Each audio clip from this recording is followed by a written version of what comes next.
So in a lot of my videos in the past, I'm just making them for my students. One got shoved in a group somewhere and somebody went in a tizzy because they didn't know what was going on. Well, that's on them. But I'm trying to be a little clearer now. This is my dog Jett. We're getting ready to move into lesson 7, where we finish our training session by doing work on the light line. So this is my light line. You want to start out at least 50 feet, or if you're experienced enough, as much line as you need to be able to step on the end of it if the dog takes off. And the dog has already started wearing a tab on his chain training collar.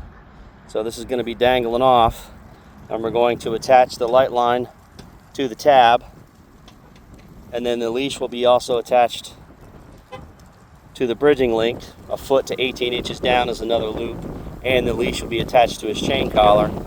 And over the course of the week, the first few days is getting the dog used to moving with the tab and the light line dragging everywhere. And you're going to toggle, like the first day, what we're getting ready to do, 10 paces on leash, 20 paces on leash, 10 paces on the bridging link. So this will just be what's connected to the dog.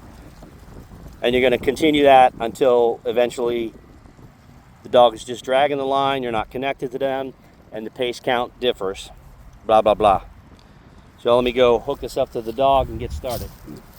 After I correct my dog, we're breaking the sit step.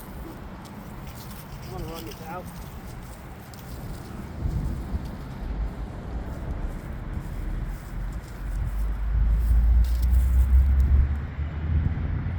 I'm going to hook my tab up, which during my regular training sessions, he's already been wearing the tab.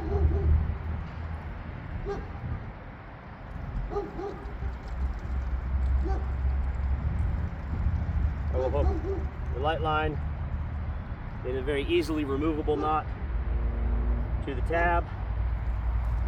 I will hook my leash to the bridging link and the collar.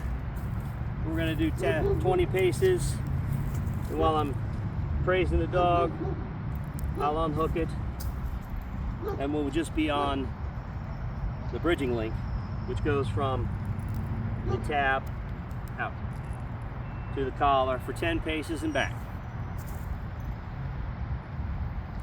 If you've never done this before, it's also an exercise for you, the handler, not to get tangled up in the line.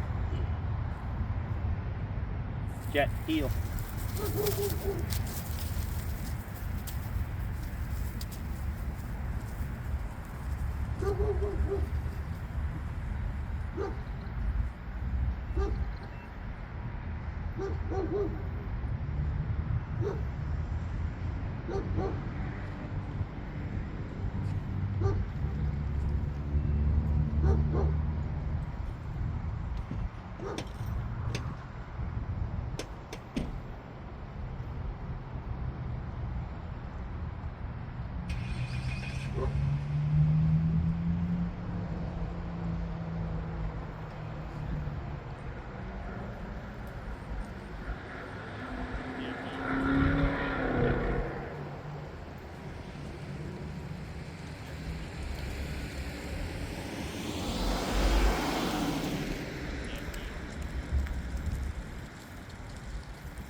Jett, sit.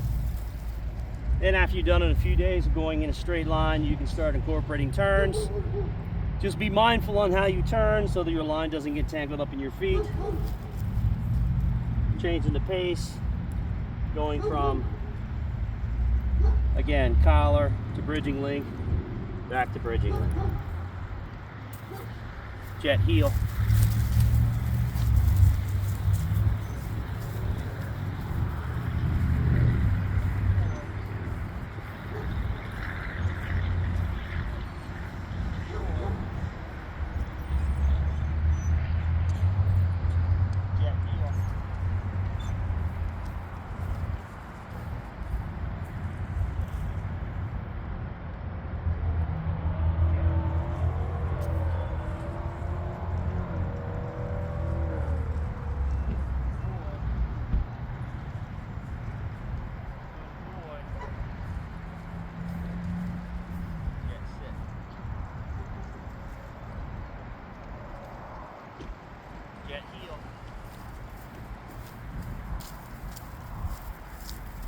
Jet, sit.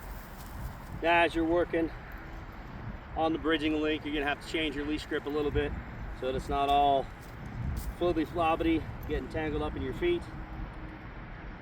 And this portion, when you start doing turns, whether they're corrective or you're just making a turn, at the moment of the turn, good boy, give some praise.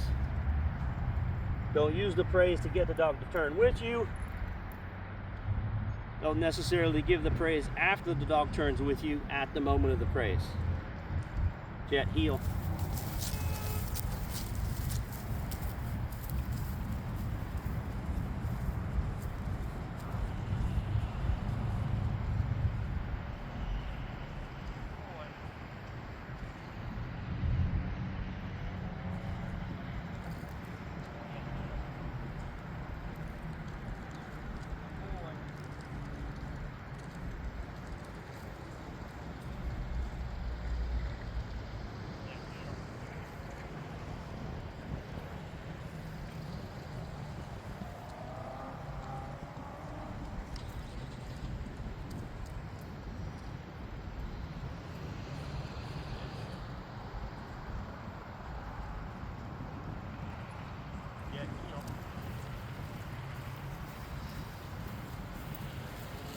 Now, your pace count doesn't have to be precise to the number.